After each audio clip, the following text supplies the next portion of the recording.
Hello, and welcome to the Whitworth archival readings of interviews conducted by Rose Slinger in 2002. The subject matter of these various archives is Japanese Americans' interactions with white people during World War II internment. RS in each interview stands for Rose Slinger's words. This interview was conducted on September 9th, 2002, with an anonymous Nisei female.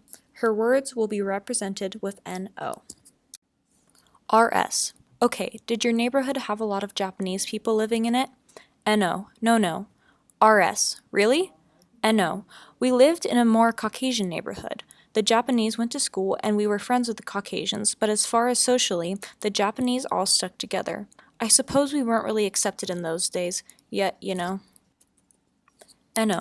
Well, I remember they used to have a lot of roller skating parties, and we had a lot of dances, but it was all just Japanese, At that time, the Japanese were stuck together, and, as I said, the only time that we associated with Caucasian is during the school time. But out of school, we never associated. This next interview was conducted on September 13th, 2002, with Ada Honda. Her words will be represented with AH. RS. Now, do you remember people kind of acting any differently towards you even before the war started, just because you were Japanese? AH. Japanese? I guess I didn't know any better before, because that's the way. Life was that way.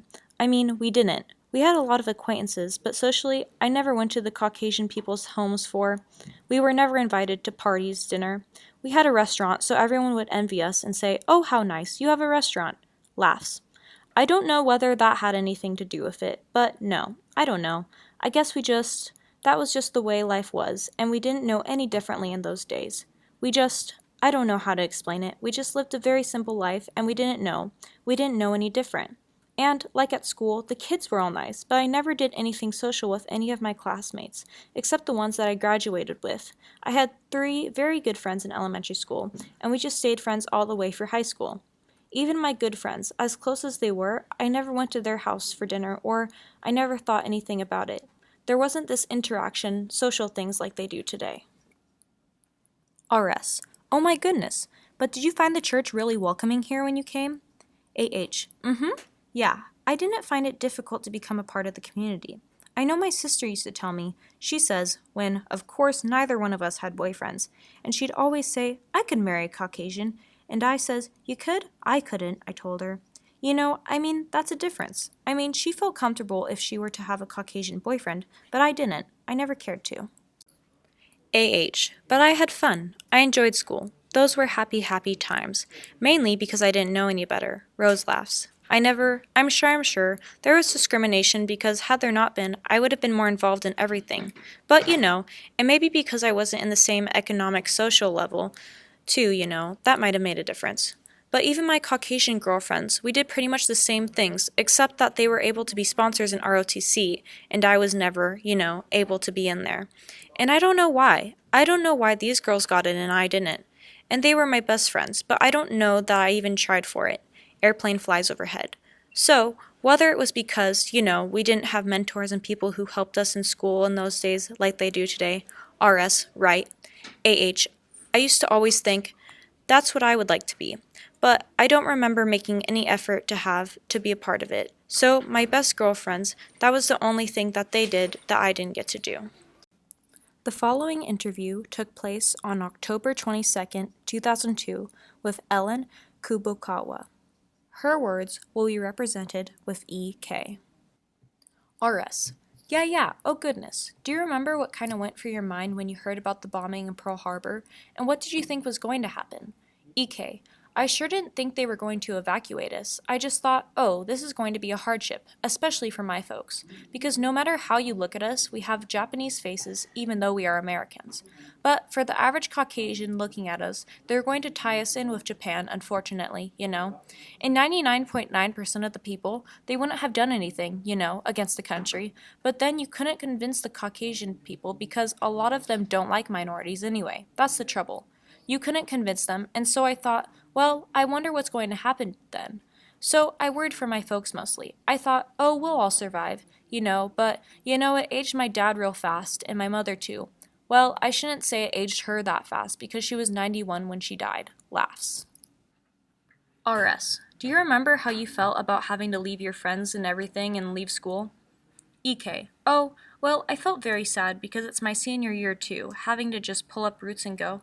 But then I realized it's harder for my folks to have to pull up stakes. They had a grocery store and they had to just get rid of the inventory. But we had a good friend there, and they had a grocery store, so they bought most of the stuff that my dad had, which was very good. So we had some real good Caucasian friends who helped us out. And then my dad had this building that we had our grocery store in, and we had some real good Caucasian friends, and they took care of it all while we were gone. So that helped, because you had to have somebody you could leave it with. The final interview was conducted on September 23, 2002, with an anonymous Nisei male. His words will be represented with AP. AP. Well, I went to Madrona grade school, and like I said, at Madrona grade school, we were the only minority group there.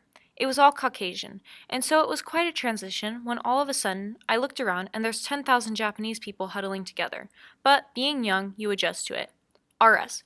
What was your neighborhood like that you lived in? Did you live in that Madrona neighborhood too? AP. Well, that's what I say. We lived in, probably from my father's grocery store, probably 2 miles from the grocery store. It was in between a less high district and Madrona district, close to the waterfront, the Lake Washington. And, like I say, there again, it was predominantly Caucasian, because all my friends grade school friends, were Caucasian. That's all the people, actually, that I grew up with. But, like I say, I was fortunate as far as a standard of living. Not saying that the other people were depressed or anything, it's just that their income didn't allow them to live in this particular area. But that's why, at first, evacuation was really hard to accept, I guess. I remember when, Pearl Harbor was on a Sunday, that evening, and I asked, and my brother says, you know what, you're gonna have to give up all your friends, the majority of your close friends. I said, why? He says, we'll probably be asked to leave or something, because they right away declared martial law in Seattle. I think my sister mentioned it in an article written about her in Newsday. When the martial law for all Japanese, regardless of citizens, or you had an 8 o'clock curfew. So it was obvious something was going to happen, but it shouldn't have nevertheless. Interviewee comment, Spokane had no martial law or evacuation, but Mr. Hirata and Mr. Kasai were picked up Sunday evening while attending a wedding. Obviously, they were under surveillance before Pearl Harbor.